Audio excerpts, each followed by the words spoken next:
Bienvenue à Cuba, île où le temps semble suivre son propre rythme, entre lumière tropicale et mémoire vivante des Caraïbes.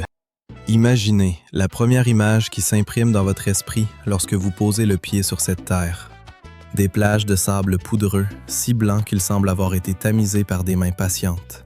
Des eaux si transparentes qu'elles paraissent inventées pour la contemplation. Et, en toile de fond, des chaînes de montagnes escarpées veillant sur des forêts denses où la vie bruisse à chaque instant. Cuba n'est pas seulement une destination, c'est un territoire où la nature généreuse dialogue sans cesse avec des villes chargées d'histoire, où l'architecture coloniale raconte des siècles de bouleversements, où la musique jaillit des façades décrépies comme un souffle indomptable. C'est un pays qui porte en lui la résilience d'un peuple entier, et cette résilience, on la ressent dans chaque rue, chaque sourire, chaque note de musique portée par le vent du soir.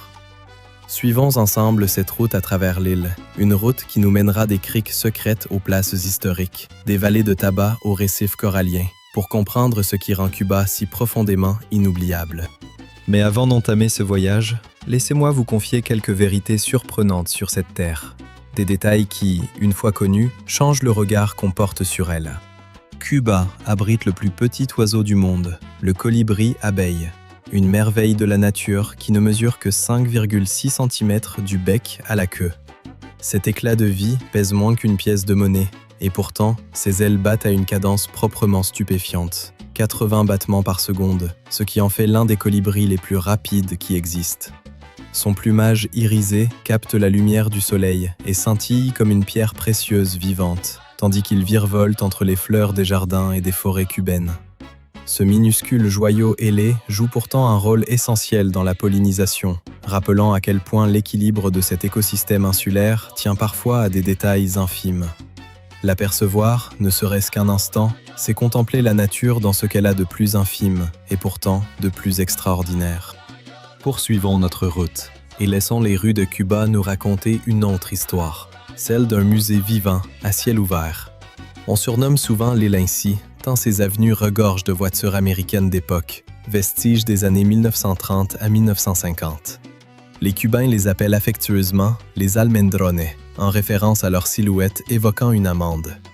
Ces véhicules ne sont pas de simples reliques nostalgiques. Ils font partie intégrante du quotidien, servant encore aujourd'hui de taxis collectifs sillonnant les artères des villes. Chevrolet, Cadillac, Ford côtoient les Lada hérités de l'ancien bloc socialiste, dans un ballet mécanique qu'on ne retrouve nulle part ailleurs sur la planète. Pour les passionnés d'automobiles anciennes, comme pour les amoureux d'histoire, cette cohabitation improbable fait de Cuba une destination à nulle autre pareille. Et l'histoire, justement, s'écrit aussi sur des rails. Le 19 novembre 1837, un événement décisif marqua le destin du pays, l'inauguration du premier chemin de fer d'Amérique latine, reliant La Havane à Béjucal. Cette prouesse technique propulsa Cuba au rang de 7e nation au monde à exploiter un réseau ferroviaire, une avancée pensée initialement pour transporter la canne à sucre. Le rail accéléra la croissance économique de l'île et bouleversa toute son organisation logistique. Aujourd'hui encore, des vestiges de ce système pionnier subsistent, offrant aux voyageurs curieux la possibilité de remonter le temps jusqu'à une époque où l'esprit d'innovation cubain donnait le ton à tout le continent américain. Notre itinéraire nous conduit maintenant vers le sud de l'île, à Playa Ancón, ce paradis de sable blanc et d'eau turquoise qui s'étend non loin de la ville historique de Trinidad. Cette plage de 4 km est souvent considérée comme l'une des plus belles du pays, promettant à la fois détente et aventure à ceux qui viennent y poser leurs serviettes. Autrefois simple hameau de pêcheurs, Playa Ancón s'est peu à peu transformée en destination prisée, reconnue pour la pureté de son environnement et la richesse de sa vie marine. Ses eaux cristallines invitent à la baignade comme à la plongée avec tuba, les récifs coralliens proches du rivage grouillant de créatures aux couleurs éclatantes. Les plongeurs qui s'y aventurent reviennent souvent émerveillés par la beauté des formations coralliennes, où poissons tropicaux et autres espèces marines prospèrent, composant sous la surface un monde tout aussi saisissant que celui qu'on admire depuis le rivage. Ce qui rend ce lieu plus captivant encore, c'est sa proximité avec Trinidad, classée au patrimoine mondial de l'UNESCO pour son charme colonial intact. On peut ainsi passer la matinée à flâner sur les pavés de la vieille ville, entre façades pastel et places animées, avant de venir, l'après-midi, se réfugier sur cette plage pour profiter du soleil et de la mer. Cette alliance entre richesse culturelle et splendeur naturelle confère à cet endroit un caractère profondément singulier. Mais l'afflux croissant de visiteurs n'est pas sans conséquences. Les récifs coralliens, si fragiles, et le littoral lui-même subissent une pression grandissante. Face à ce constat, des initiatives locales de préservation ont vu le jour, encourageant un tourisme plus respectueux et sensibilisant les visiteurs à la protection de cet environnement précieux. Playa Ancón témoigne ainsi de la capacité de Cuba à préserver ses trésors naturels. Les efforts déployés pour protéger sa vie marine fragile et maintenir la pureté de ses plages garantissent que cette merveille continuera d'enchanter les générations à venir. Quittons la côte pour nous enfoncer dans les terres. Direction la province de Pinar del Río, où se niche la vallée de Viñales, un lieu qui semble avoir échappé au passage du temps. Entourée de collines calcaires spectaculaires, appelées mogotes, cette vallée d'une beauté saisissante est inscrite au patrimoine mondial de l'UNESCO et incarne à elle seule l'héritage naturel et culturel du pays. Sa terre rouge et fertile, conjuguée à un climat tempéré, en a fait depuis toujours un terrain idéal pour l'agriculture, et tout particulièrement pour la culture du tabac. Ici, les campesinos perpétuent des méthodes traditionnelles transmises de génération en génération, cultivant certaines des feuilles de tabac les plus réputées au monde. Ces feuilles, séchées avec soin, deviennent ensuite les célèbres cigares cubains, fruits d'un savoir-faire qui relève autant de l'art que du gagne-pain quotidien. Les mogotes ne sont pas seulement de spectaculaires formations géologiques, ils recèlent aussi une histoire profonde. Leurs grottes, comme la Cueva del Indio ou le Palenque de los Cimarrones, ont autrefois servi de refuge à des esclaves en fuite, puis à des révolutionnaires. Aujourd'hui, les visiteurs peuvent explorer ces cavités à pied ou même en bateau, le long de rivières souterraines, pour mieux saisir toute la profondeur du passé de cette vallée. Au-delà de sa beauté naturelle, la vallée abrite une communauté chaleureuse et accueillante. Le village de Viñales est devenu un point de convergence pour les voyageurs, avec ses charmantes casas particulares, ses marchés locaux et ses soirées bercées par la musique. Malgré l'afflux grandissant de visiteurs, la région conserve son authenticité grâce aux efforts des habitants pour préserver leur culture et leurs traditions. Le tourisme, s'il dynamise l'économie locale, fait aussi peser des menaces sur l'équilibre fragile entre activité humaine et préservation de la nature. C'est pourquoi des initiatives en faveur d'un tourisme durable ont été mises en place afin de protéger cet écosystème sensible. La vallée de Viñales demeure ainsi un exemple remarquable de coexistence harmonieuse entre l'homme et la nature. Ses paysages préservés et ses traditions vivantes offrent un aperçu du passé cubain, tout en inspirant les efforts pour en garantir l'avenir. Changeons à présent de décor et gagnons la côte nord, où l'archipel de Jardines del Rey nous attend avec l'île de Cayo Coco, véritable havre tropical réputé pour ses plages immaculées, ses eaux cristallines et sa faune foisonnante. Reliée au continent par une chaussée de 27 km, l'île offre un accès facile tout en conservant cette atmosphère de tranquillité reculée qui fait tout son charme. Sa caractéristique la plus frappante reste ses plages de sable blanc et doux qui s'étirent sur des kilomètres le long de la côte. Les eaux turquoises s'y prêtent parfaitement à la baignade, au kayak ou au paddle, tandis que sous la surface, tout un univers sous-marin attend d'être découvert. Les récifs coralliens, grouillants de vie, attirent plongeurs et amateurs de snorkeling, offrant la possibilité de croiser poissons multicolores, formations coralliennes complexes et parfois même tortues de mer, raies, voire de petits requins. Ce monde sous-marin a valu à Cayo Coco une réputation enviable, celle d'être l'une des destinations de plongée les plus prisées des Caraïbes. Mais l'île séduit tout autant les passionnés d'ornithologie. Plus de 200 espèces d'oiseaux y trouvent refuge, et ces lagunes peu profondes constituent un sanctuaire pour les flamants roses, les pélicans et bien d'autres espèces exotiques.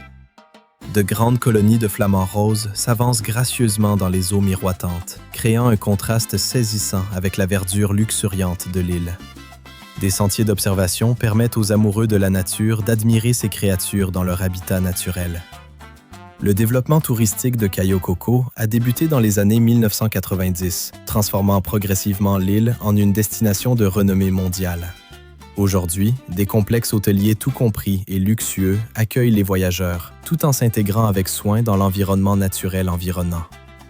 Malgré cette expansion, des efforts constants sont menés pour garantir la durabilité du site. Des programmes de conservation se concentrent sur la préservation des récifs coralliens, des mangroves et de la faune locale, tout en encourageant les visiteurs à adopter des pratiques respectueuses de l'environnement. Cayo Coco incarne ainsi cet équilibre rare entre beauté naturelle et développement réfléchi, faisant de cette île un joyau qui continue d'émerveiller au sein de l'archipel cubain. Notre route bifurque maintenant vers le sud-est du pays, à Santiago de Cuba, ville qui bat au rythme de l'histoire, de la culture et de la résilience. Deuxième ville du pays par sa taille, elle a joué un rôle déterminant dans la construction de l'identité cubaine. Fondée en 1515, elle figure parmi les plus anciennes implantations de l'île, témoin silencieux de siècles de transformation. Sa richesse culturelle transparaît avant tout dans sa scène musicale foisonnante. Surnommée le berceau du son cubain, ce genre qui mêle influences espagnoles et africaines, la ville a vu naître des musiciens légendaires comme Compay Segundo ou Ibrahim Ferrer. Les mélodies de la trova et du boléro flottent souvent dans l'air, reflets de racines musicales profondément ancrées. Sur le plan architectural, Santiago de Cuba est un véritable trésor. Son centre historique regorge de bâtiments d'époque coloniale, la cathédrale Notre-Dame de l'Assomption s'imposant comme point de repère incontournable. Avec ses imposantes colonnes corinthiennes, elle constitue depuis les débuts de la ville un ancrage spirituel pour ses habitants. Non loin de là, la Casa de Diego Velázquez, considérée comme la plus ancienne maison de Cuba, offre un aperçu saisissant du passé colonial de l'île. L'importance historique de la ville se lit également à travers des lieux comme la caserne de la Moncada. En 1953, cette installation militaire fut le théâtre d'une attaque manquée menée par Fidel Castro, marquant un tournant décisif dans la révolution cubaine. Elle abrite aujourd'hui un musée qui conserve les objets et les récits de cette époque charnière. La population de Santiago de Cuba, dans sa diversité, témoigne aussi d'une histoire d'immigration singulière. La ville accueille une communauté importante descendant d'immigrants haïtiens arrivés au début du XIXe siècle, contribuant à ce métissage culturel unique qui se retrouve dans les festivals, les traditions culinaires et les pratiques religieuses locales. Par sa musique, son histoire et son métissage culturel, Santiago de Cuba illustre à merveille l'esprit vibrant de la nation, invitant chaque visiteur à découvrir ses strates de tradition et de résilience, pour mieux comprendre la richesse profonde de l'identité cubaine. Poursuivons vers l'extrémité orientale de l'île, où nous attend Baracoa, ville façonnée par l'histoire et la beauté naturelle. Fondée en 1511 par le conquistador espagnol Diego Velázquez, elle détient le titre de plus ancienne colonie de Cuba et de première capitale de l'île. Cette localité reculée offre un mélange rare d'héritage colonial, de culture indigène et de paysages luxuriants. Son isolement, blotti entre montagnes et mers, a permis de préserver un charme authentique. Le Malecón, promenade en bord de mer, offre des vues splendides sur la baie de Miel, tandis que le centre historique dévoile une architecture d'époque coloniale, dont la cathédrale Nuestra Señora de la Asunción. Celle-ci abrite la Cruz de la Parra, une croix de bois que l'on croit avoir été placée là par Christophe Colomb lors de son voyage de 1492. Les environs naturels de Baracoa n'ont rien à envier à son patrimoine bâti. L'emblématique Yunque, cette élévation au sommet plat culminant à 575 mètres, attire les randonneurs à travers des sentiers peuplés d'une flore et d'une faune endémique. Non loin, le fleuve Toa, le plus puissant de Cuba, serpente à travers des paysages verdoyants, propices aux excursions en bateau et à l'observation d'une faune variée. Le sol fertile et le climat tropical de la région en font un terrain idéal pour l'agriculture. Cacao, noix de coco et bananes y prospèrent, et Baracoa s'est forgé une réputation pour sa production de chocolat. Des plats traditionnels comme le bacán ou le cucurucho mettent en valeur les ingrédients locaux, reflet d'un héritage culinaire riche. Malgré ses nombreux atouts, Baracoa reste relativement épargné par le tourisme de masse, en partie grâce à son emplacement isolé. La construction de la Farola, route de montagne pittoresque achevée dans les années 1960, a relié la ville au reste du pays, sans pour autant lui faire perdre son caractère hors des sentiers battus. Baracoa réunit ainsi une combinaison rare entre importance historique et splendeur naturelle, et son mélange unique de culture, de gastronomie et de paysage en fait une destination qui récompense l'exploration par des expériences authentiques et des souvenirs durables. Il est temps à présent de rejoindre le cœur battant du pays, La Havane, ville qui incarne à elle seule toute la richesse historique et la vitalité culturelle de l'île. Fondée en 1519 par les colons espagnols, elle est devenue la capitale et la plus grande métropole de la nation, cœur politique, économique et culturel du pays. Son centre historique, connu sous le nom de Vieille Havane, est classé au patrimoine mondial de l'UNESCO, célébré pour son architecture coloniale merveilleusement préservée. Les rues pavées mènent à de grandes places, comme la Plaza de la Cathédrale, où la cathédrale baroque de la Havane témoigne de l'excellence artisanale du 18e siècle. Non loin, la Plaza Vieja révèle un mélange de styles architecturaux, reflet du passé multiple de la ville. Le long du littoral s'étend le Malecón, cette digue promenade animée qui fait office de véritable lieu de rassemblement pour habitants comme visiteurs. Tandis que les vagues viennent se briser contre la barrière de pierre, des voitures américaines d'époque des années 1950 circulent nonchalamment, offrant un aperçu saisissant d'une époque révolue. La musique et la danse font partie intégrante de l'identité de la ville. Les rythmes de la salsa, de la rumba et du jazz s'échappent des clubs et des cafés animés, invitant les passants à se laisser emporter par la fête. Des institutions comme le Grand Théâtre de la Havane accueillent les représentations du célèbre Ballet national de Cuba, mettant en lumière l'excellence artistique de la nation. L'importance historique de la ville se manifeste également à travers des monuments comme le Capitole, imposant édifice qui rappelle le Capitole des États-Unis et symbolise une période de grandeur architecturale. Non loin, le Musée de la Révolution, installé dans l'ancien palais présidentiel, offre un éclairage précieux sur le passé tumultueux du pays, retraçant à travers ses collections le parcours de la nation à travers la Révolution et au-delà. Le charme de la Havane réside dans sa capacité à préserver son âme historique tout en embrassant la créativité contemporaine. De ses rues vibrantes à ses institutions culturelles foisonnantes, la ville offre à chaque visiteur un mélange dynamique de tradition et d'innovation, faisant d'elle une destination fascinante pour quiconque prend le temps de l'explorer. Notre chemin nous mène désormais vers le sud du pays, sur la péninsule de Zapata. Vaste étendue de nature sauvage et préservée, couvrant environ 4500 km². Cette péninsule abrite le parc national de la Ciénaga de Zapata, l'une des zones humides les plus importantes des Caraïbes. Les écosystèmes variés de la péninsule englobent mangroves, herbiers marins et récifs coralliens, autant d'habitats qui soutiennent une faune d'une richesse remarquable, faisant de cette région un véritable sanctuaire pour les passionnés de nature. Les ornithologues affluent vers la péninsule pour observer plus de 175 espèces d'oiseaux, parmi lesquelles le râle de Zapata et le moucherolle de Zapata, deux espèces endémiques qu'on ne trouve nulle part ailleurs. La zone constitue également une étape cruciale pour les oiseaux migrateurs voyageant entre l'Amérique du Nord et l'Amérique du Sud. Le marais de Zapata, ou Ciénaga de Zapata, constitue le cœur de la péninsule. Cette vaste zone humide abrite le crocodile cubain, une espèce qu'on ne rencontre nulle part ailleurs dans le monde. Le réseau complexe de cours d'eau et de marécages offre un refuge à cette espèce, ainsi qu'à bien d'autres. Sur le plan historique, la péninsule de Zapata reste indissociable de l'invasion de la baie des Cochons en 1961, lorsque des exilés cubains tentèrent de renverser le gouvernement de Fidel Castro. Aujourd'hui, la région respire la tranquillité, et de petites communautés comme Playa Girón offrent un aperçu de la vie et de l'histoire locale. Malgré ses richesses naturelles, la péninsule demeure peu peuplée, ce qui permet à ses écosystèmes de prospérer avec un minimum d'interférences humaines. Des efforts de conservation continus visent à préserver cet environnement unique, en conciliant intégrité écologique et tourisme durable. La péninsule de Zapata se dresse ainsi comme un témoignage intact de la richesse écologique cubaine, offrant à ceux qui la visitent une occasion rare de se plonger dans la nature tout en soutenant les efforts continus pour préserver cette région essentielle. Non loin de là, au large de la côte sud, s'étend un archipel souvent décrit comme un véritable paradis marin, les Jardines de la Reina, ou Jardins de la Reine, ainsi nommés par Christophe Colomb en hommage à la reine Isabelle. S'étendant sur environ 2170 km², il constitue l'une des plus vastes réserves marines des Caraïbes et un exemple remarquable de conservation réussie.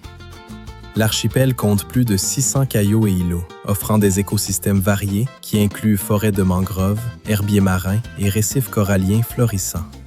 Ces habitats abritent une vie marine d'une richesse stupéfiante. Les récifs coralliens de cette région comptent parmi les plus sains des Caraïbes, foisonnant de coraux éclatants, d'éponges et d'innombrables espèces de poissons.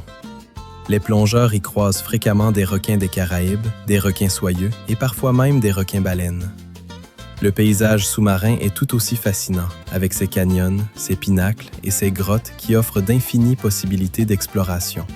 Mais les Jardines de la Reina sont bien plus qu'un simple paradis pour plongeurs.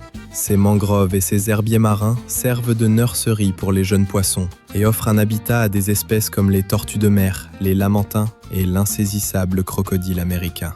Les amateurs d'ornithologie peuvent y observer frégates, hérons et pélicans à travers les différentes îles.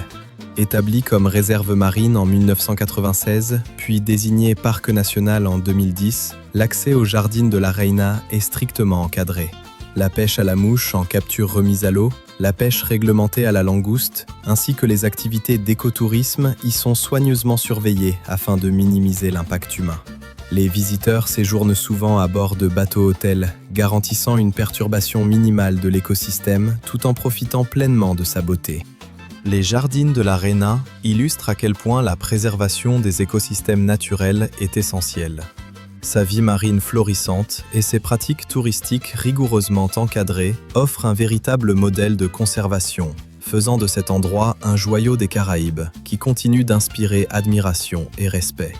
Reprenons la route vers l'intérieur des terres, en direction du grand parc naturel Topes de Colantes, dans la province de Cienfuegos, où se cachent les chutes d'El Nicho, havre de paix pour les amoureux de nature.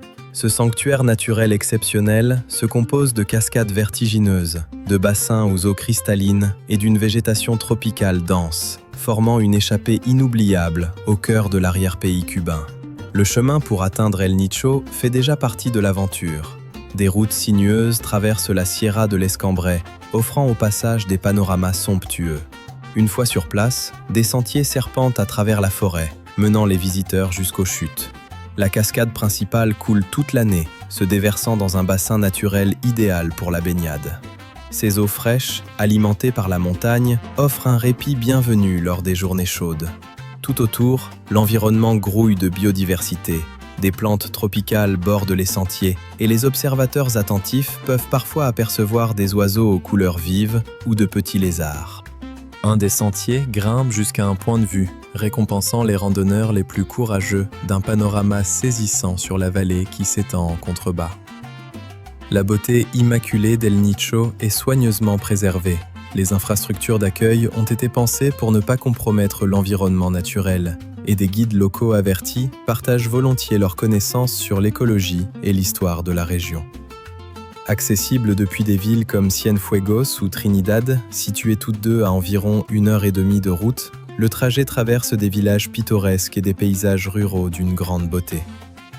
Les chutes d'El Nicho incarnent cet équilibre délicat entre nature et tourisme responsable. Les visiteurs sont invités à respecter l'environnement afin de garantir la préservation de ce sanctuaire luxuriant pour les générations futures, un lieu où la biodiversité cubaine est célébrée et protégée à la fois.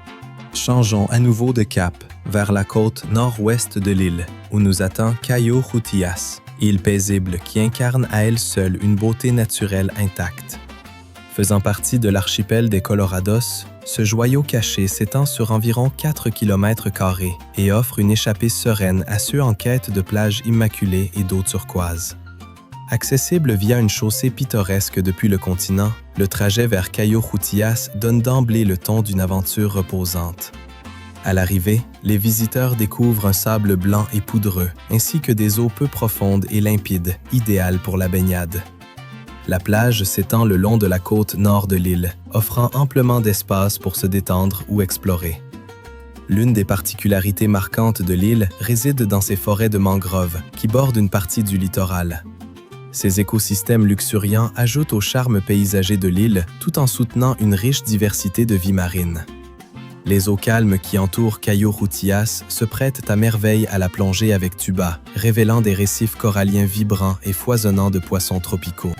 Pour ceux désireux d'explorer plus en profondeur ce monde sous-marin, des excursions en bateau permettent d'accéder à des récifs voisins et à des criques isolées.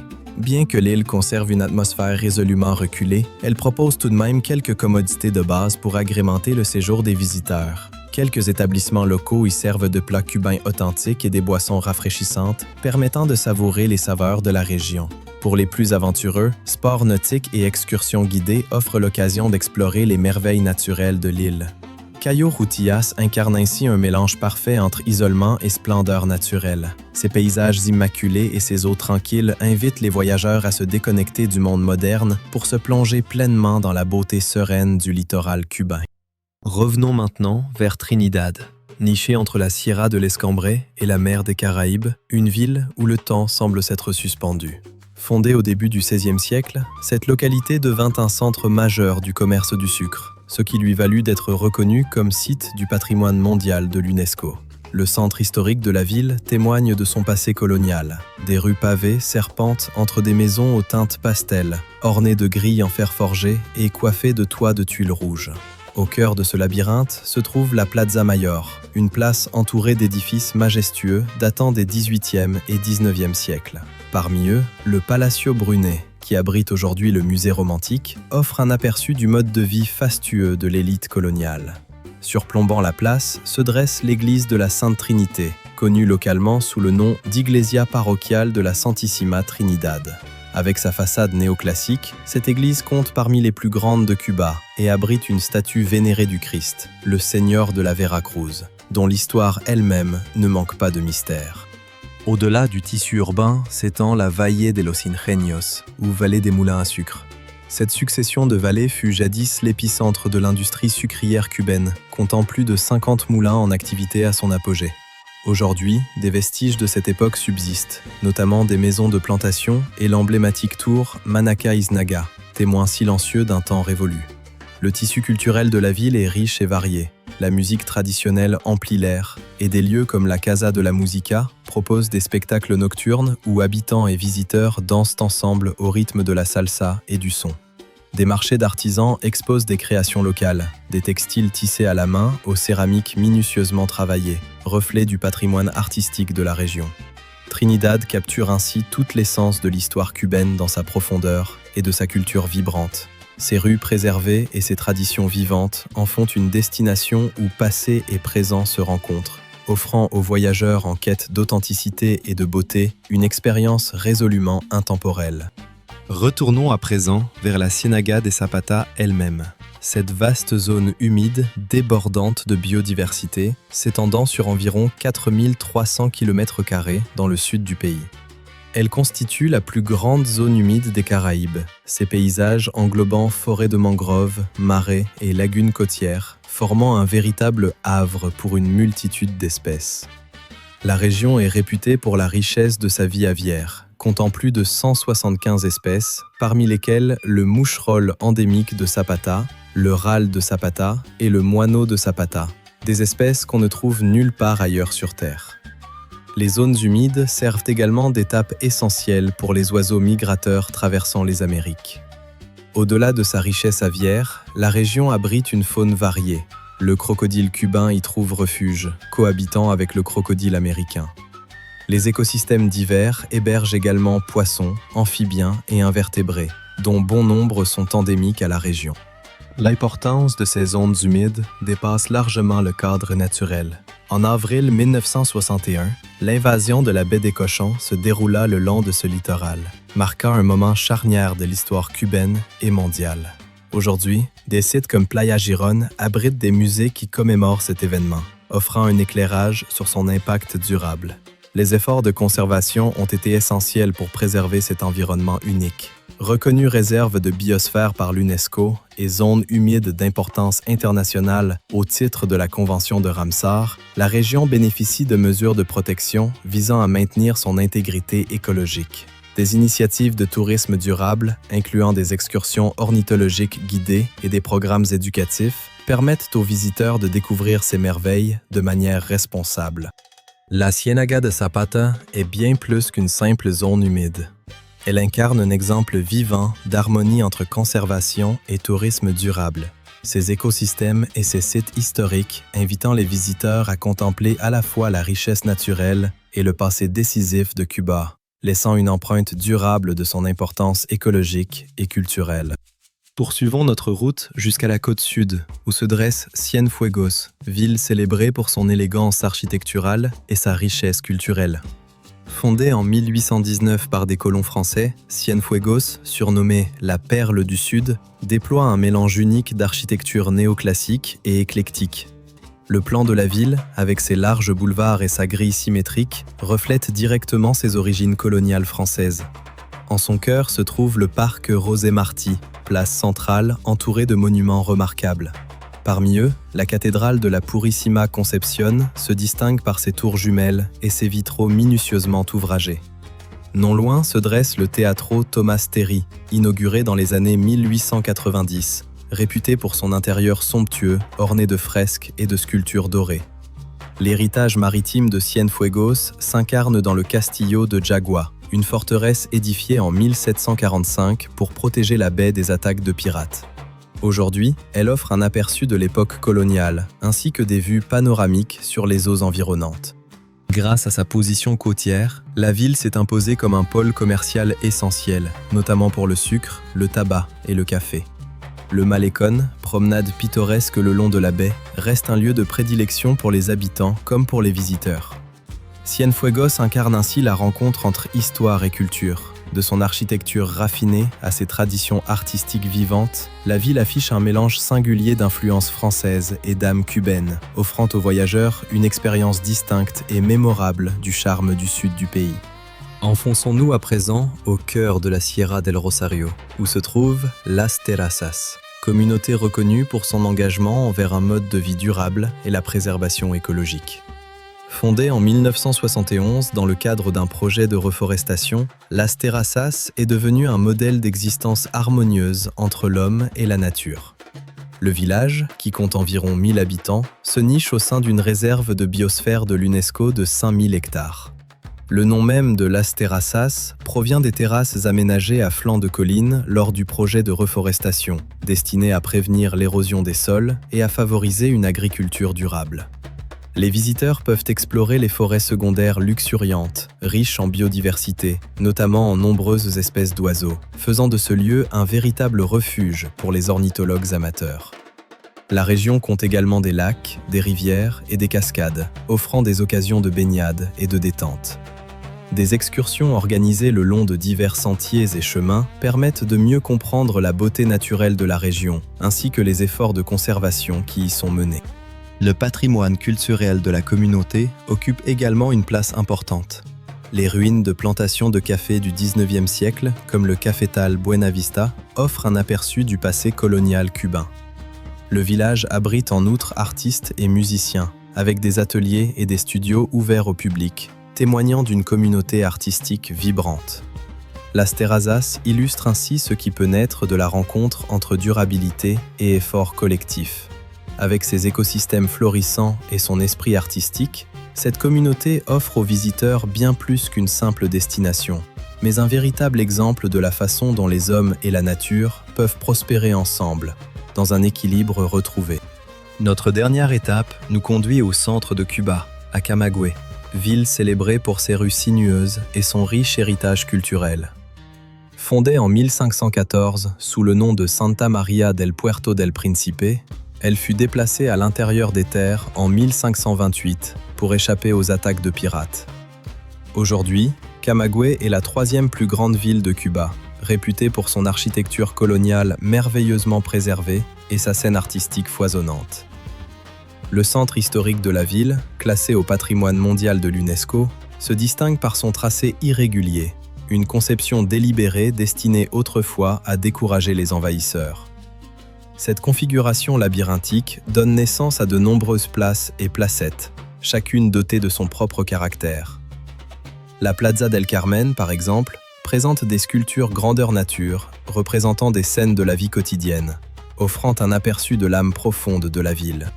Parmi les autres joyaux architecturaux figure l'église Nuestra Señora de la Soledad, remarquable par sa façade saisissante, ainsi que le musée provincial Ignacio Agramonte, installé dans une ancienne caserne de cavalerie espagnole qui présente des objets retraçant l'histoire de la région. Le dynamisme culturel de Camagüey transparaît à travers ses nombreuses galeries d'art et espaces de spectacle. Le ballet de Camagüey, reconnu tant au niveau national qu'international, se produit fréquemment au Teatro Principal, captivant les spectateurs par sa grâce et son talent. Un symbole indissociable de Camagüey demeure la tinaronne, ces grandes jarres en argile historiquement utilisées pour recueillir l'eau de pluie. Ces récipients, disséminés à travers la ville dans les cours et les parcs, incarnent la résilience et l'ingéniosité de son peuple. Ainsi s'achève ce voyage à travers les paysages, les villes et les mémoires de Cuba, cette île qui ne se laisse jamais réduire à une carte postale.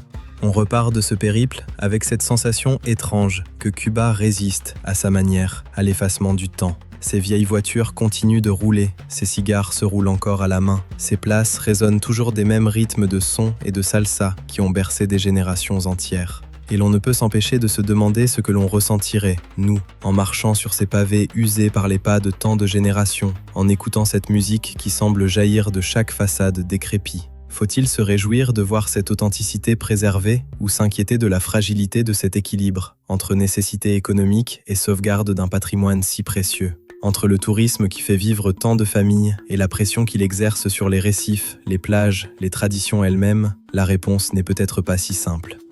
Une chose demeure certaine, Cuba, avec ses contrastes, sa résilience et sa beauté brute, continue de raconter une histoire qui ne ressemble à aucune autre. Une histoire que chacun, à sa façon, emporte avec soi bien après avoir quitté ses rivages.